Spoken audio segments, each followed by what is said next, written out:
자, 우리 하나님 말씀 준비됐나요? 들을 준비 됐나요? 네. 오늘은 로마서 여행 네 번째. 지난주에 사실은 마치려고 했었는데 이번 주에 말씀 묵상 몇 개 더 하면서 하나님께서 주신 은혜가 있어가지고 이대로 마치면 안 되겠다. 원래는 에스라서 말씀 함께 좀 나누려고 했다가 또 급히 좀 바꾸었습니다. 그래서 로마서 여행 네 번째 말씀, 이상한 나라의 앨리스, 바울, 그리고 주비전 스토리 교회라고 하는 제목으로 함께 말씀 나누도록 하겠습니다. 여러분, 이게 뭐 같아 보이세요? 추측해 보세요.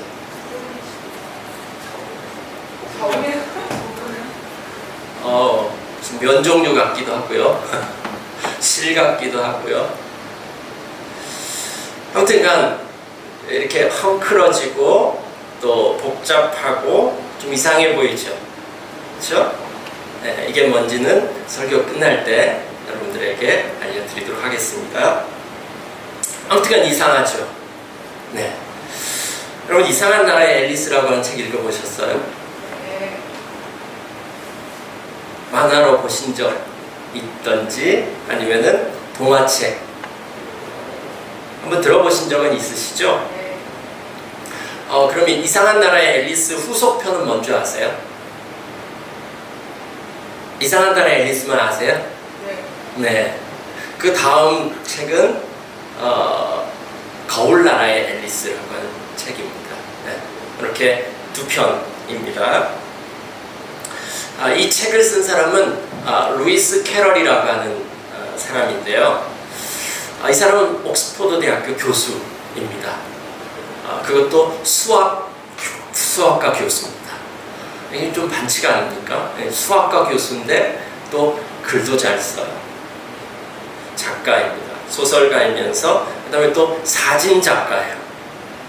또 거기다가 성공의 목사님이에요. 엄청나죠?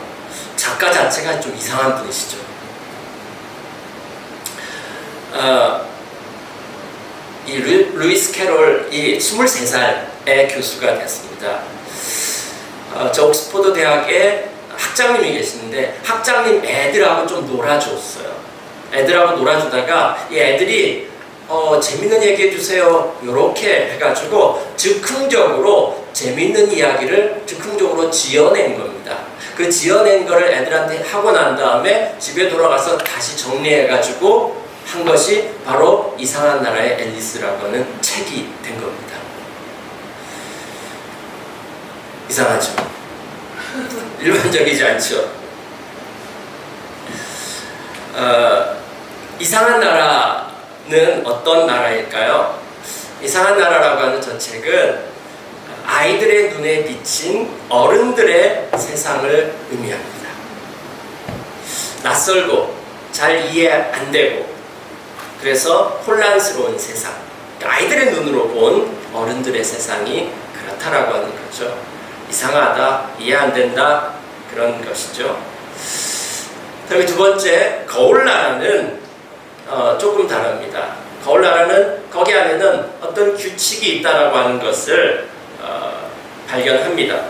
근데 이 규칙이 그래서 그 규칙을 배워가지면은 이 규칙이 내 생각대로 움직여지지 않고 내 생각과는 뭔가 좀 다르다라고 하는 것을 경험하게 됩니다.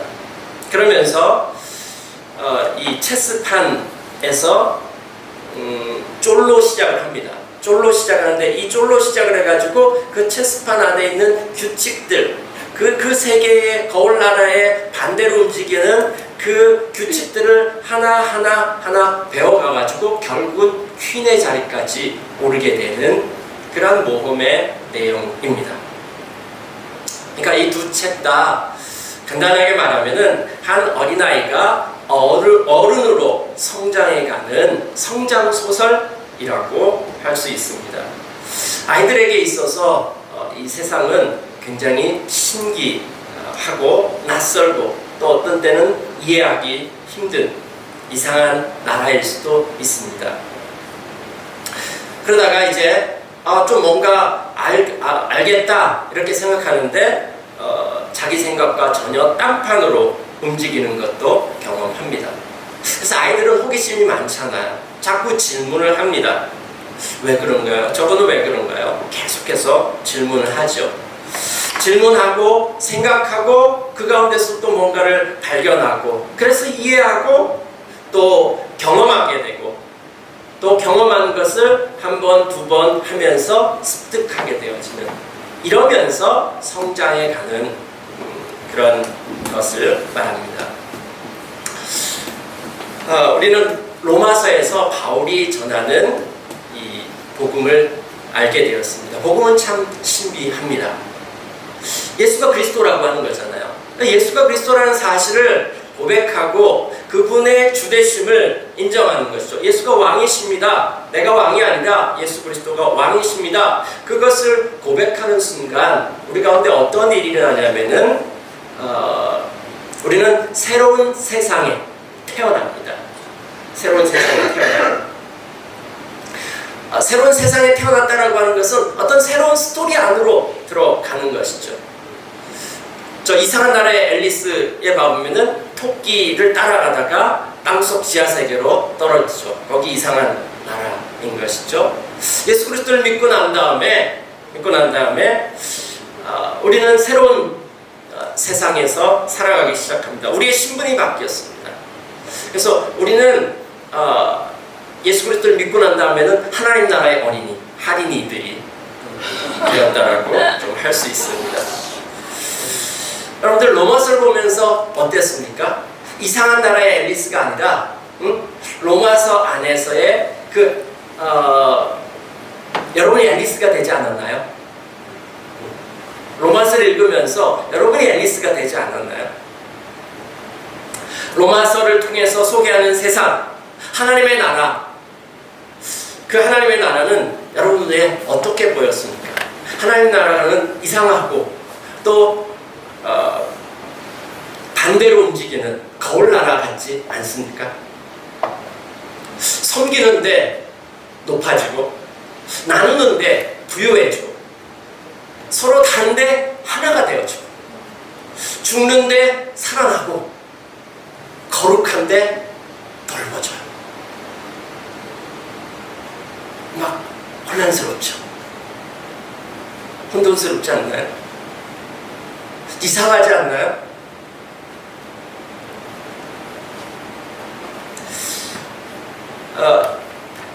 이 이상해 보이는 하나님의 나라가 이상하고 거울 나라 같고 뭔가 역설로 가득하고 이것이 이상합니까? 아니면 여러분의 일상입니까?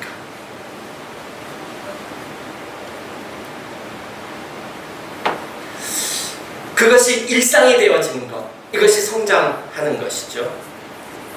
근데 그 일상이 한 번 알았어, 그래서 시시하고 재미없어가 아니라 그렇게 경험하는 것이 그 일상이 날마다 새롭고 날마다 깊이를 더해간다면요, 그것이 하나님의 나라입니다.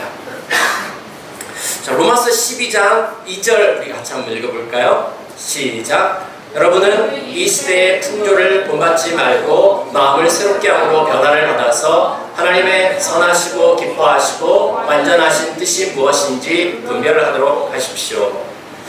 여기에 보면 바울이 두 세상을 이야기해주고 있습니다. 자, 첫 번째 세상은 어떤 세상이냐면은 여러분은 이 시대를 본받지 말아라 라고 얘기하고 있습니다. 이 시대라고 하는 것은 이 세상이라고 하기도 하고요, 이 시대, 이 세대 이렇게 다 얘기할 수 있습니다. 그래서 첫 번째는 이 세상이 있습니다. 이 세상은 어떤 특징을 갖고 있냐면은 본을 만들어내고 있다라고 이야기하고 있습니다. 저기 본이라고 하는 것은 폼이죠. 폼. 어떤 틀을 가지고 있습니다. 그 틀을 가지고 사람들을 형성시켜가고 있다라고 하는 것이죠. 한 사람도 예외 없이 이 세상에 살아가는 사람들 가운데는 어떤 진공 상태에서 살아갈 수가 없습니다. 어느 시대에 태어났든지 간에 그 시대에 문화가 있고 스토리가 있고 세계관이 있습니다. 그것이 우리를 형성해 가는 것이죠. 어떤 틀들이 이 매트릭스가 있어가지고 이 세상에 살아가면서 우리는 태어나는 순간부터 그 틀로 형성이 되어지는 거예요. 내가 아무것도 하지 않았어요. 저 수동형이거든요. 태어나는 순간부터 무엇인가가 나를 만들어 가는 것이죠. 여기에 주어는 뭘까요? 뭐가 우리를 형성해 갈까요? 무엇이? 동사는 돈 받지 말라라고 하는 것입니다. 여기에 주어는 세상입니다. 세상이 본을 만들어가고 있어요. 그러니까 너희들은 그 세상이 너희를 형성해 가는 거에 대해서 내버려 두지 말아라 라고 하는 그런 것입니다. 자, 그 다음에요. 두 번째는 어떤 세상이 있나요? 여기 정확하게 나와 있지는 않습니다. 근데 여기 그 다음 구절, 마음을 새롭게 함으로 변화를 받아서 라고 하는 그 구절 안에서 볼 수 있는 것이 있습니다. 이 세상의 반대말은 오는 세상입니다. 오는 세상.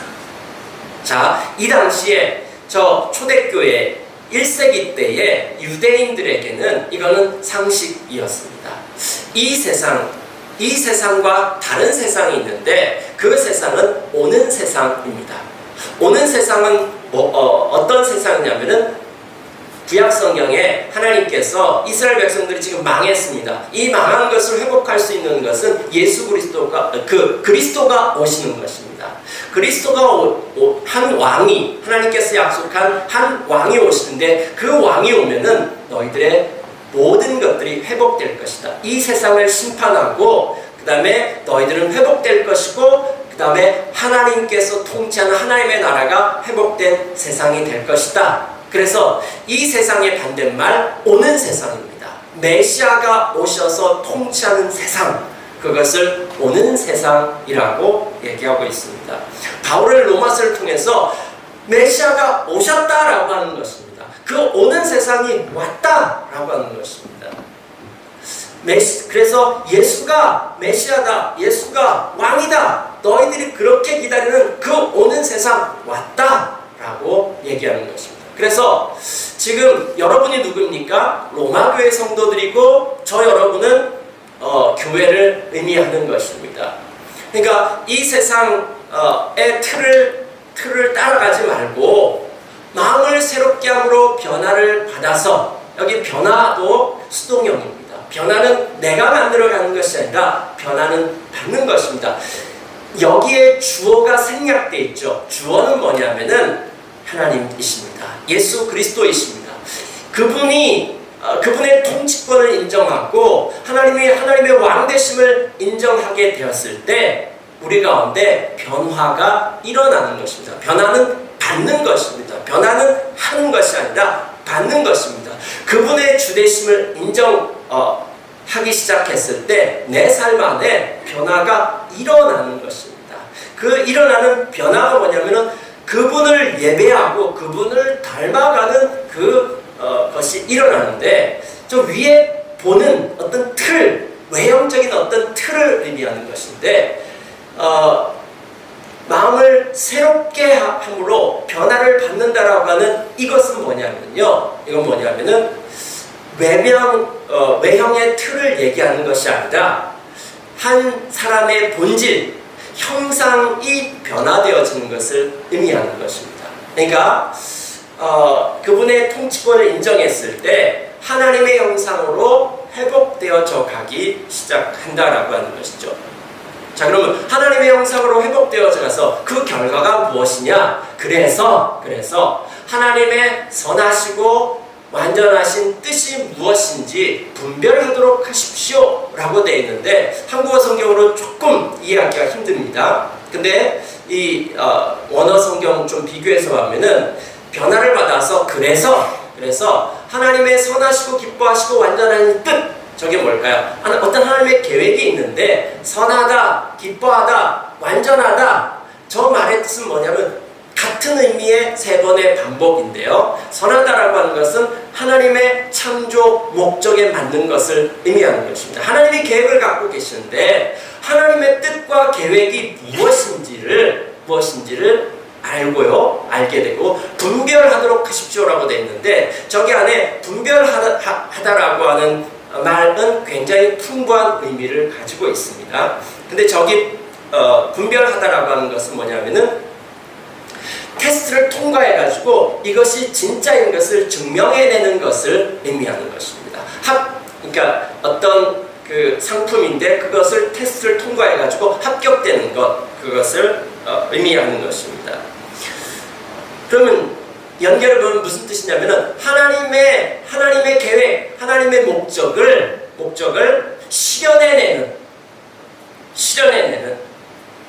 삶을 산다라고 하는 것이죠. 그럼 여기에 주어는 누구일까요? 여기에 주어는 그리스도인입니다. 누가 실현하는 것입니까? 여기 유일하게 능동태로 되어져 있습니다. 능동입니다. 이걸 누가 실현해가지고 이것이 하나님의 계획인 것을 누구를 통해서 드러낸다라고 하는 것입니까? 이건 여러분입니다. 그리스도인, 교회를 의미하는 것입니다. 자, 종합해보면 여기에 두 세상이 있고요. 이 두 세상은 다르게 작동되어지고 있습니다.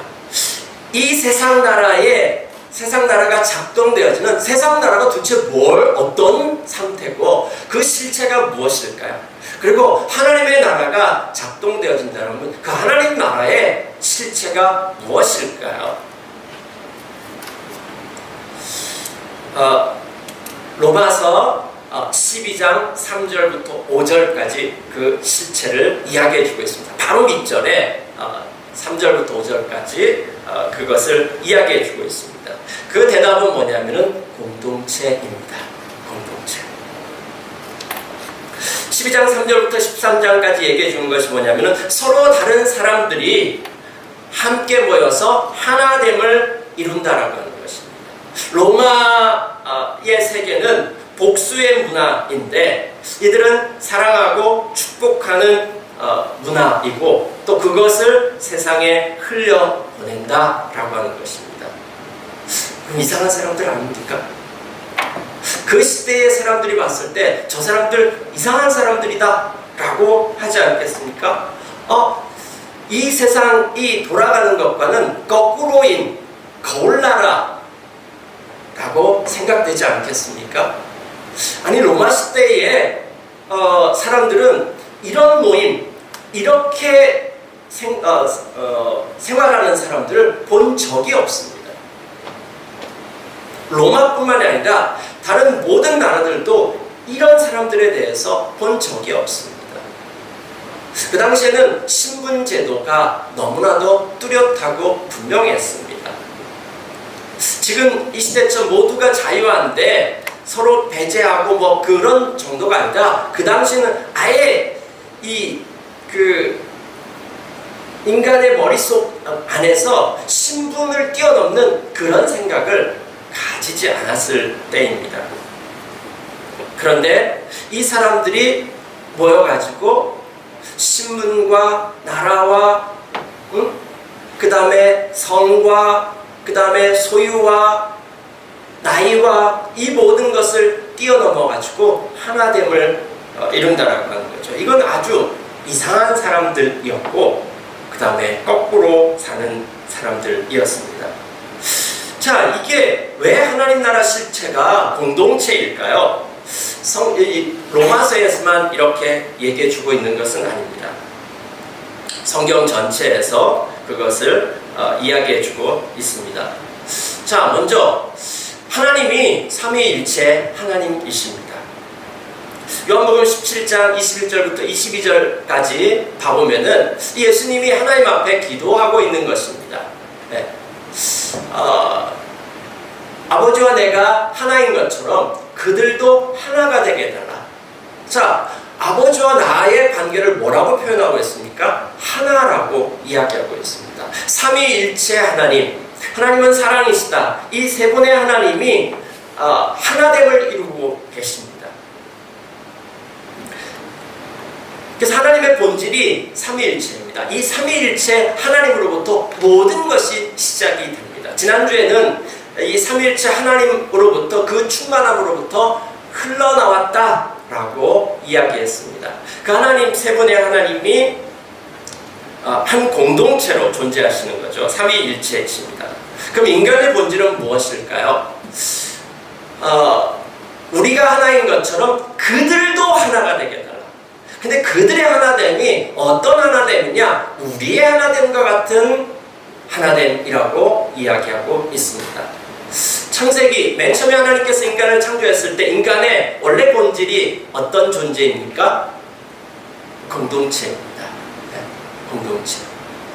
그래서 둘이 한 몸을 이루는 것, 이위일체로 창조했습니다. 인간은 혼자의 존재가 아닙니다.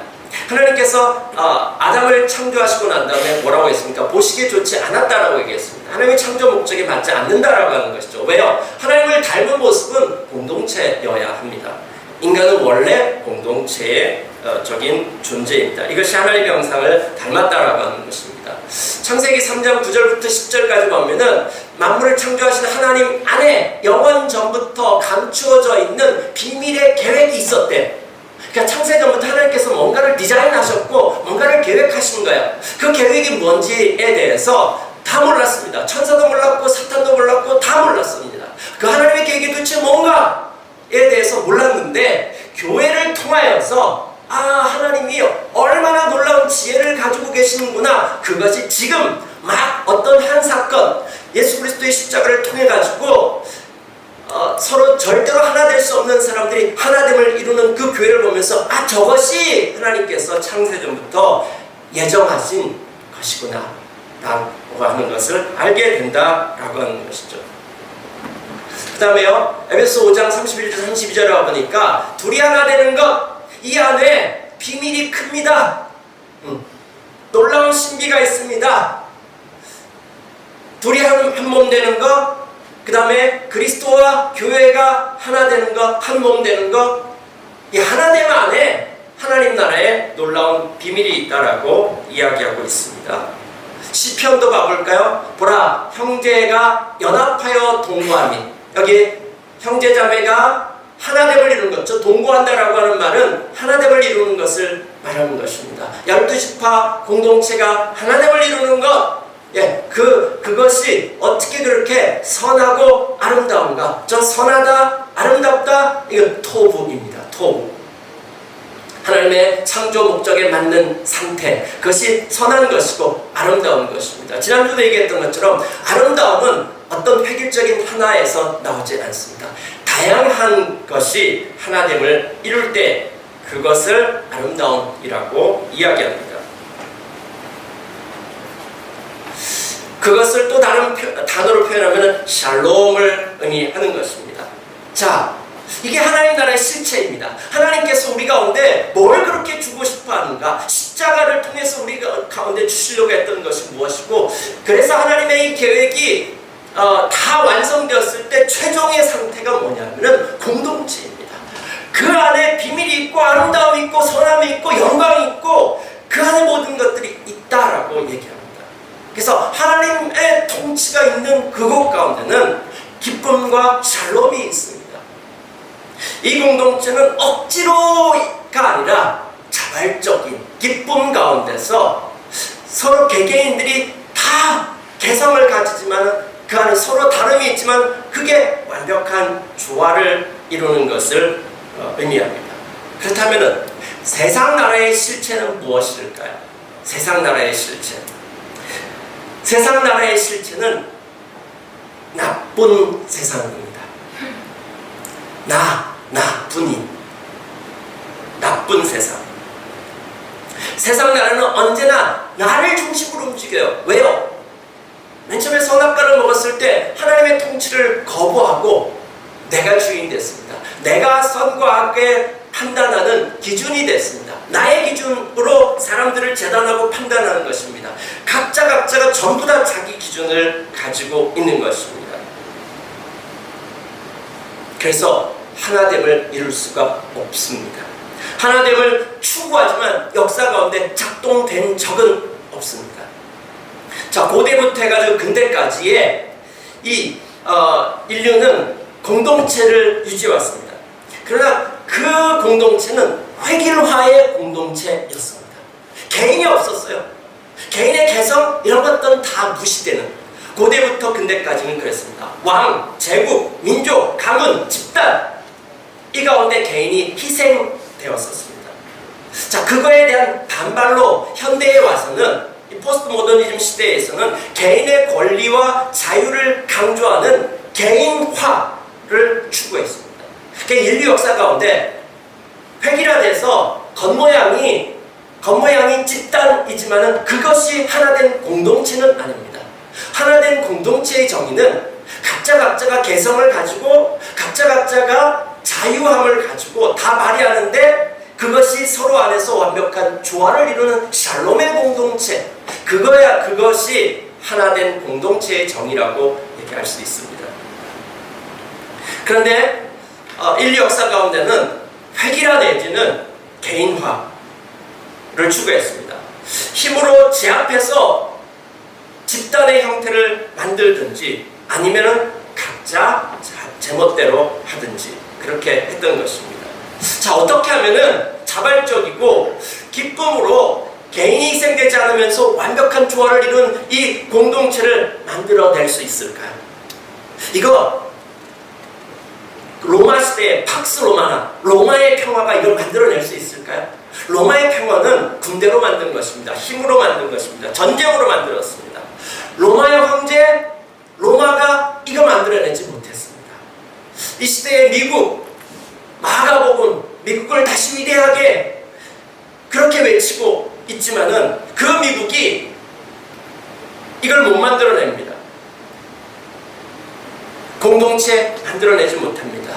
중국의 중고몽이라고, 중국의 꿈이라고 하는 것을 지금 그 중국 공산당 창립 100주년을 기념해가지고 계속 그 꿈을 얘기하고 있습니다. 그건 뭐냐면 중국이 G1이 되는 것이 중국의 꿈입니다.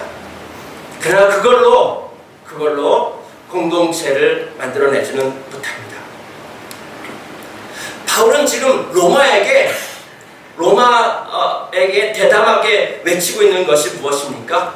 내가 가지고 있는 이 복음이 능력이 있다. 어떤 능력이냐? 사람들의 죄를 해결하고 그래서 사람들이 하나님의 형상을 회복하게 해서 샬롬 공동체로 만들어내는 그 능력이 이 복음 안에 있다라고 하는 것입니다.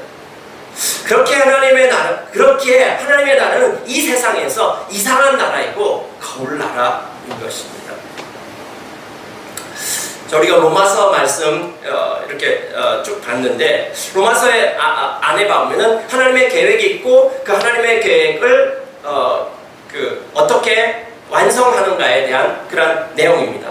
자, 1장부터 8장까지의 내용은 무엇입니까? 복음으로 성취된 하나님의 계획이 있는데 그 계획을 예수 그리스도께서 오셔가지고 이제 성취하기 시작하셨다라고 하는 것이고요. 9장부터 16장까지는 뭐냐면은 그 하나님께 예수 그리스도로 말미암아서 시작된 그것을 교회를 통해서, 하나님 우리를 통해서 그것을 완성시키겠다라고 하는 것입니다. 하나님 혼자 안 하시고 우리를 동참시켜가지고 우리를 통해서 그렇게 하시겠다라고 하는 것입니다. 그래서 9장부터 16장까지의 키워드는 공동체, 교회입니다. 자, 복음은 공동체를 낳습니다. 왜요? 그분의 통치가 있는 그곳에는 삼위일체 하나님을 닮은 공동체가 탄생합니다. 이건 공식입니다. 이거는 진리의 법칙인 것입니다. 그분의 통치권을 인정하는데 공동체는 싫어, 나는 그건 절대로 안 돼, 이 자체가 성립하지 않는 부호입니다. 시간이 걸릴 수는 있습니다. 그러나 그 자체가 두 개가 성립하지 않는다, 그건 복음이 아닌 것입니다. 그분의 통치권이 있는 곳, 성령으로 충만해요? 그러면 성령으로 충만한 그곳은 공동체가 이루어집니다. 예수 그리스도를 닮아가요? 그럼 그곳에 공동체가 세워집니다. 자, 그래서 9장부터 16장까지 보면은 이스라엘 공동체, 그 다음에 교회 공동체, 그 다음에 로마 교회 공동체. 자, 여기까지 얘기했는데, 이제 오늘 이 바울에 대한 부분, 바울의 자기 이야기를 이 편지 맨 끝에 좀 이야기해주고 있습니다. 15장 14절부터 33절에서 이 바울이 자기가 얘기한 이 하나님 나라의 스토리, 이 복음의 스토리로 자기가 살아왔던 이야기를 쭉 나누는 이야기를 15장 14절부터 33절까지 자기의 이야기를 나누고 있습니다. 이 내용을 이렇게 좀 봐보면은 바울의 지금 바울이 어떤 사역을 하고 있는지 그것을 얘기해주고 있습니다. 바울의 사역의 대상은 이방인들이고 그 다음에 사역 방법은 개척을 하는 것이었습니다. 그래서 지난 10년 동안에 어떤 일이 일어나냐면 이 그림 봐보면은 바울이 지난 10년 동안 했던 건 뭐냐면은 지난 10년 동안에 예루살렘으로부터 시작해서 일루리곤까지, 일루리곤은 지금의 알바니아, 마케도니아, 크로아티아 그 정도 됩니다. 그래서 저기 지금 로마하고 가장 가까운 데까지 이렇게 한 것입니다. 그래서 하나님 주신 복음 가지고 이 지역에 내가 공동체를 세웠다. 그분의 통치권 인자고 복음을 전했지만 공동체가 탄생했다. 요거를 간증한 것입니다. 자, 그런데 이제 여기까지 했는데 더 이상 개척할 만한 지역이 없다. 그 다음은 로마인데 너희는 이미 교회가 있고 그러니까 나는 지금 스페인으로 가려고 한다. 요런 내용입니다. 그래서 내 계획은 스페인으로 가는 것인데 근데 스페인으로 갈 때에 로마 교회 너희들하고 함께 갔으면 좀 좋겠다. 그런데 지금은 먼저 예루살렘에 들려야 된다. 그래서 자기의 사역과 그 다음에 지난 10년 동안 일어났던 일들과 그 다음에 계획에 대해서 이야기하고 있습니다. 바울의 계획은 무엇입니까? 지금 바울이 있는 곳은 고린도입니다. 별표가 되어 있는 저곳이 고린도입니다. 저기에서 지금 겨울을 나면서 편지를 로마서를 써보내는 것입니다. 저기에서 로마가 가깝습니다. 로마를 갔다가 그 다음에 스페인으로 가는 것이 굉장히 가깝습니다. 그런데 예루살렘에 갔다가 다시 로마로 가는 것은 약 2700km를 돌아가는 격이 되는 것입니다. 근데 지금 바울이 왜 예루살렘에 가냐? 왜 가냐면은 예루살렘에 이 자기가 그동안 10년 동안 사역했던 이방인 교회들, 이 이방인 교회에서 예루살렘 교회를 위해서 구제연금을 준비했다는 거야. 자발적으로 이 구제연금을 준비한 것입니다. 예루살렘에 흉년이 자꾸 생겨가지고 그 예루살렘 교회 안에 가난한 성도들이 있고 이 소식을 듣고 난 다음에 이들을 위해서 헌금을 좀 하자라고 그들이 이제 구제연금을 준비했는데 이 구제연금 몇 년 동안 모인 이 구제연금을 전달하고 그 다음에 너희들에게 가겠다 이렇게 얘기하는 것입니다. 근데 우리는 여기에서 몇 가지 질문을 좀 할 수 있습니다. 이 구제연금을 전달해 주러 가는데 혼자 가지 않았습니다. 옛날에 동전들이 있기 때문에 그 괴짝 같은 데 있기 때문에 여러 사람들이 함께 가야 됩니다. 그래서 각 교회의 대표자들을 다 모았습니다. 그래서 지금 함께 가고 있는 것입니다. 그럼 바울 꼭 안 가도 되지 않을까요? 왜 바울이 꼭 가야 될까요? 대표들한테 맡기면 안 되나요? 근데 바울은 굳이 간다라고 얘기합니다.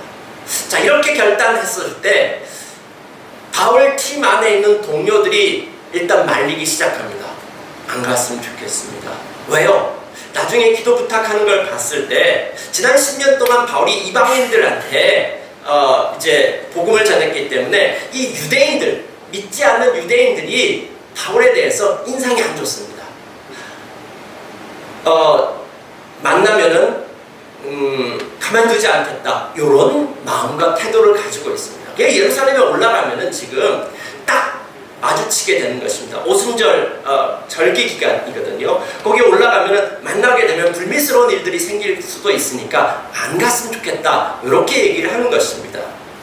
그 다음에 이렇게 이제 예루살렘으로 가면서 한 한 도시 한 도시 거쳐서 이렇게 가는데, 가는 곳마다 이제 그곳에 있는 형제 자매들을 만나고 교회를 방문하고 하는데, 이렇게 같이 예배드리고 그럴 때 막 어떤 사람은 예언하기도 하고, 또 어떤 사람들은 그거 알고 막 울고 그다음에 못 올라가게 하고, 이런 일들이 많이 있었습니다.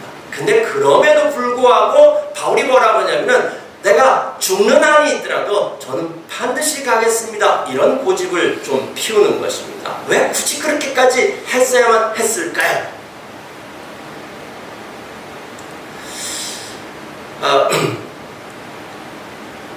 그래서 이렇게 결정을 하고 갔습니다.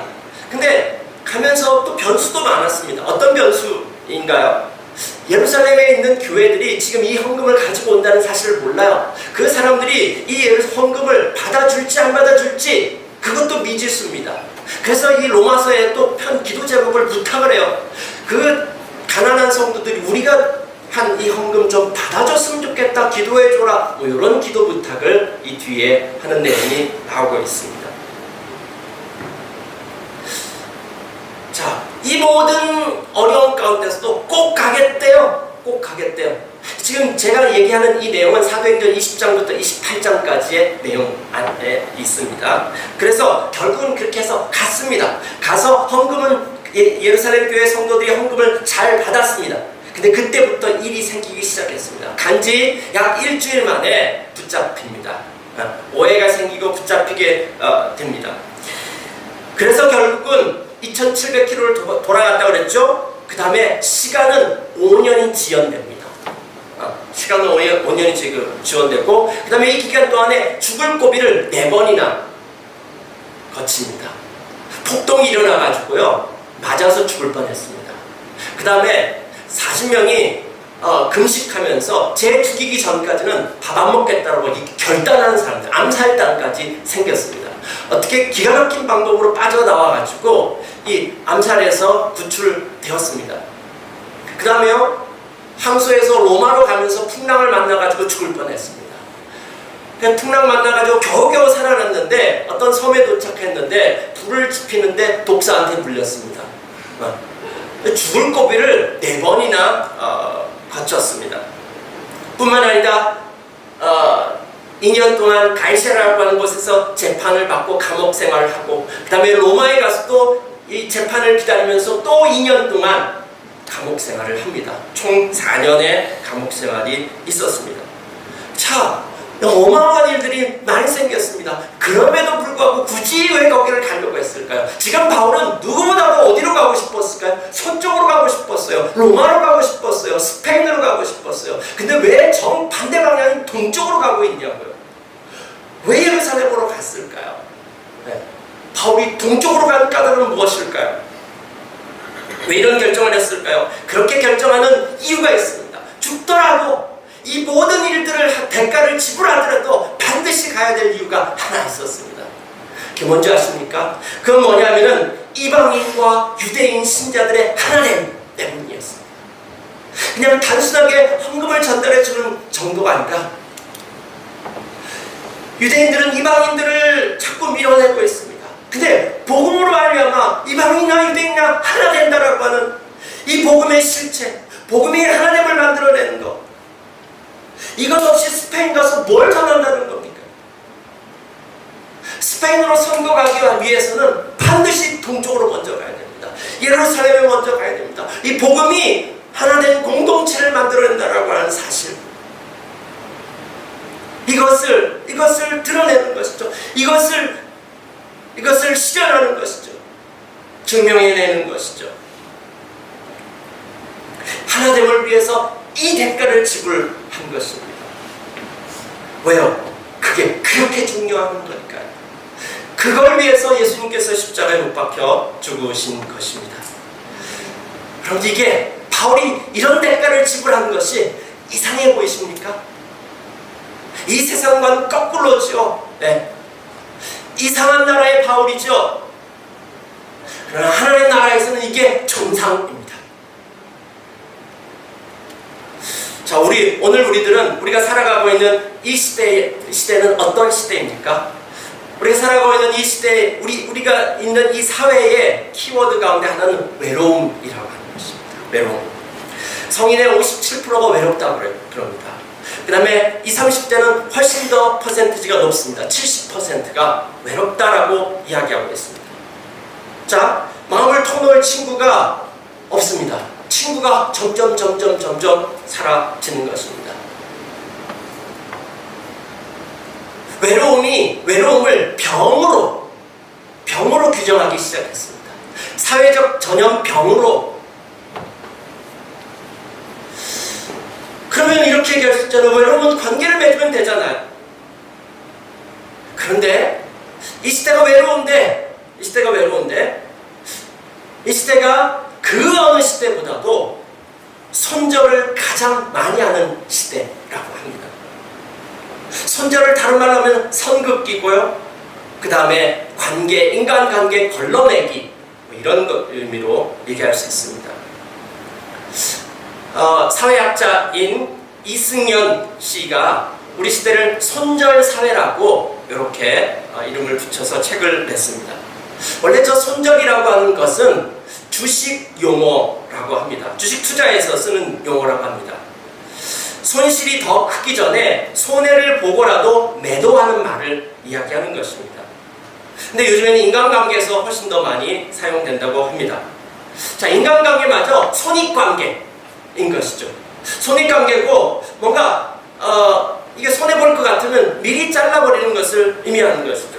이 책에서 분석하고 얘기하는 것의 그 원인은 뭐냐면은 신자유주의와 치유요법 문화, 치유 문화의 산물이라고 이야기합니다. 신자유주의는 뭐냐면은 무한경쟁인 것이죠. 고효율을 중요시하는 것이죠. 그렇기 때문에 인간관계마저도 투자의 대상, 내 시간을 아껴가지고 저 인간이랑 저 사람이랑 내가 관계 맺어야 돼? 그래서 내가 얻는 소득이 뭐야? 이런 쪽으로 가기 시작하는 것입니다. 나의 감정적인 에너지를 소모할 만한 가치가 있는 사람들하고만 관계를 맺는다라고 하는 것입니다. 또 치유 문화의 확산으로 사람들이 나에게 무해한가 유해한가 이걸로 사람을 분류하는 것이죠.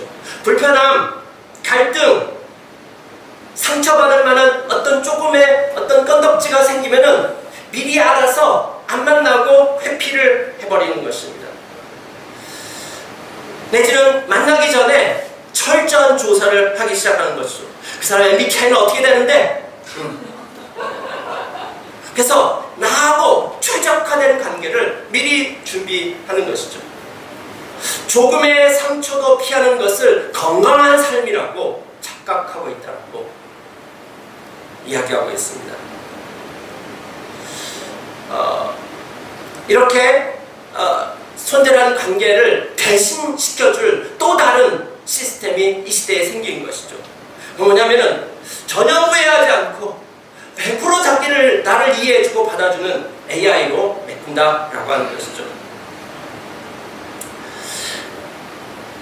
관계를 끊거나 피하면은 그러면은 갈등은 사라지겠지만은 공허함과 외로움은, 고립감은 그것도 스스로 만들어낸 고립감입니다. 스스로 선택한 외로움입니다.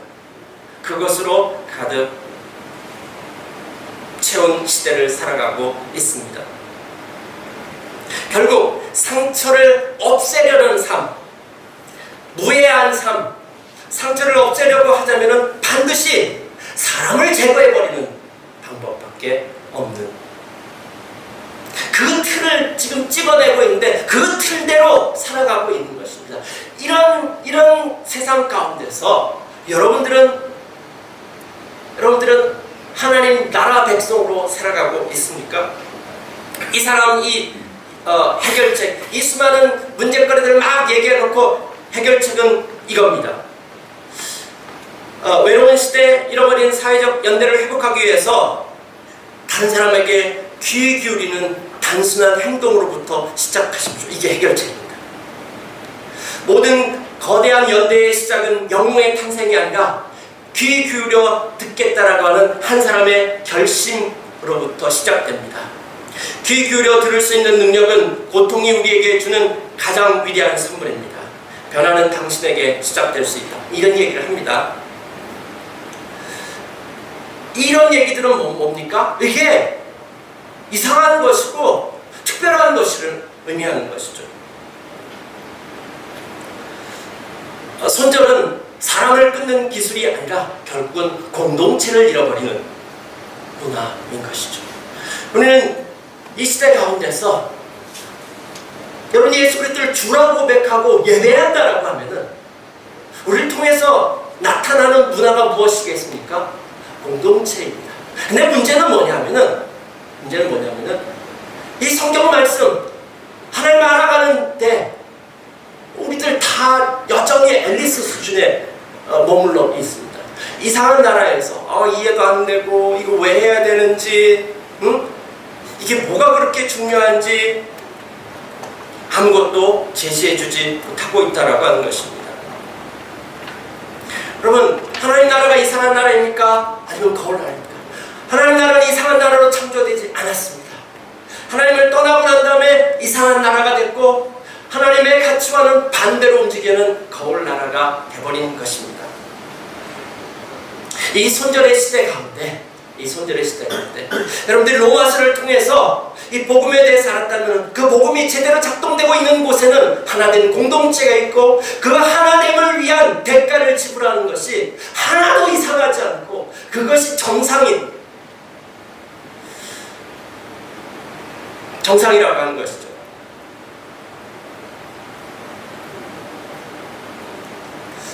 제가 설교를 하면서 보여줬던 것은 뭐냐면은 코리텐 붐이라고 하는 사람이 늘 강의 때마다 강의 시작할 때 보여주고 시작했다라고 합니다.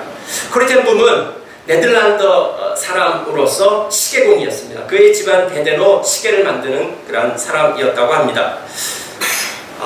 그는 그리스도인이었고 2차 세계대전 당시에 1943년부터 시작해가지고 자신의 집에 비밀 은신처를 만들어서 그래서 유대인들을 숨겨주기 시작했습니다. 그래서 약 800명의 유대인을 구해낼 수 있었다고 합니다.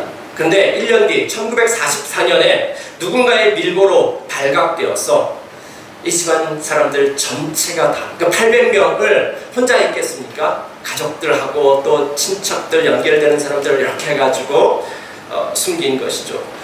다 죽었습니다. 그리고 행정착오로 원래 이 사람들 사형선고 받아가지고 나가는데 행정착오로 다른 사람이 불려서 나가요. 다른 사람이 죽고 이 사람이 살게 된 것입니다. 그리고 그는 그 이후로 전 세계 다니면서 복음을 1980년대 초에 아마 소천하신 걸로 제가 알고 있습니다. 그래서 복음을 전했습니다. 그가 강의할 때 처음 보여주는 그 사진이 바로 저 사진입니다. 누군가에게 저걸 받았다고 합니다. 수놓은 걸 받았고 묵상 가운데서 이걸 얘기하기 시작한 것입니다. 자, 자수의 뒷면입니다. 자수의 뒷면. 술을 놓았는데 그 뒷면 본 것입니다. 저 뒷면은 이게 도대체 뭐야? 이게 뭔 의미가 있어? 아무짝에도 쓸모없는 것 같고 헝클어져 있고 아무것도 아닌 것처럼 느껴집니다. 그러나 그 앞면을 봐보십시오. 그 앞면에는 아름다운 왕관이 있습니다. 내 삶은, 우리 집은 누군가를 도와주다 인생 꼬인 것이 아닙니다. 요즘에 유행하는 단어가 직팔직곤 뭐 이런 단어 있나요? 네, 자기 팔자를 자기가 꼰다, 그런 의미로라고 하는데, 네, 누군가를 도와주다 인생 꼬인 것이 아니라고 얘기하고 있습니다. 하나님, 저렇게 보이지만 자꾸 왜 뒷면만 보이느냐? 하나님이 이 모든 것을 통해 가지고 아름다운 수를 놓고 계신다. 안면을 보라고 하는 것이죠. 하나님께서 만들어 가신 그 안면은 무엇입니까? 공동체입니다. 자, 그러면은 바울, 코리텐 붐, 이런 사람들이 시대의 영웅이고 아주 특별한 사람이고 대단한 사람이고 그렇습니까? 성경은 그것이 아니라고 얘기하는 것입니다. 이게 이상한 것이 아니라 하나님 나라에서는 정상적인 삶인 것입니다. 이게 하나님 나라의 일상이라고 하는 것입니다. 그리스도의 통치를 받는 그곳에는 하나됨과 샬롬의 공동체가 세워집니다. 성령께서 이미 하나되게 하신 것을 힘써 지키라고 이야기하고 있습니다. 우리가 하나됨 못 만들어냅니다. 인류 역사 내내 그걸 만들려고 했는데 다 실패했습니다. 그분의 통치 아래 있기 시작했을 때 그때 하나됨이 형성됩니다. 이미 해놓은 것 자동만입니다. 그걸 힘써 지키라고 하는 것입니다. 그래서 우리는 이번 주 금요일날 수련회를 가야 하는 것입니다. 주일날 예배 끝나고 같이 밥 먹으면서 이야기 나누고 같이 놀기도 해야 되고요. 네. 서로 교제하기도 해야 되고요. 서로의 다름에 대해서 귀 기울여서 들어주기도 하는 것이고요. 그 가운데 지금 그 과정들이 저 자수 뒷면 같아요, 여러분. 막 시간 낭비하는 것 같고, 이거 해서 내가 이거 해서 뭐하나 뭐 이런 생각들, 이럴 바에는 내가 지금 나의 스펙과 나의 자기 개발을 위해서 시간을 투자하고 뭔가를 더 생산적인 것들을 하겠다 이런 생각으로 가득 차 있는 거, 그거 좀 내려놓으시라고요.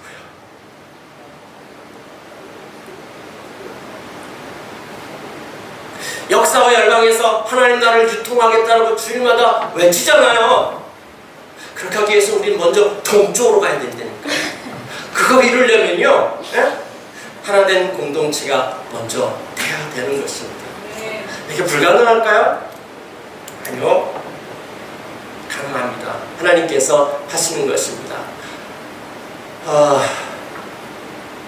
하나님의 사랑보다 더 깊은 절망의 구덩이는 없다라고 고르텐품은 이야기했습니다.